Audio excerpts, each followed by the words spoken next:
কানাডার গ্লোবাল টি-20 থেকে সুখবর পেলেন রিশাদ হোসেন, সাইফুদ্দিন ও শরীফুল ইসলাম।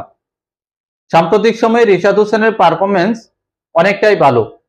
লেগ স্পিনার হিসেবে বিশ্বকাপে তিনি এখনো পর্যন্ত ভারত ম্যাচের আগে 9টি উইকেট পেয়েছেন, যেটি স্পিনারদের মধ্যে দ্বিতীয় সর্বোচ্চ হিসেবে তিনি আছেন। রিশাদ হোসেন এবার গ্লোবাল টি-20 থেকে প্রথমবারের মতো তিনি দল পেলেন। এছাড়াও সেখানে দল পেয়েছেন সাইফুদ্দিন।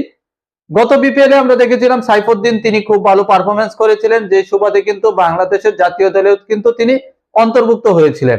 যদিও জিম্বাবুয়ের বিপক্ষে তিনি ভালো পারফরমেন্স করেছিলেন, তারপরও কিন্তু বিশ্বকাপের স্কোয়াডে তার জায়গা হয়নি, যদিও সেটি হতাশার। তবে সেই হতাশা কাটিয়েছেন কিন্তু সাইফুদ্দিন, কারণ কানাডার গ্লোবাল টি-20-তে তিনি ডাক পেয়েছেন। প্রথমবারের মতো বিদেশি লিগে খেলার মতো সুযোগ আসছে তার সামনে। তবে আশার বিষয় হলো যে এখানে রিশাদ হোসেন, শরীফুল ইসলাম, সাইফুদ্দিন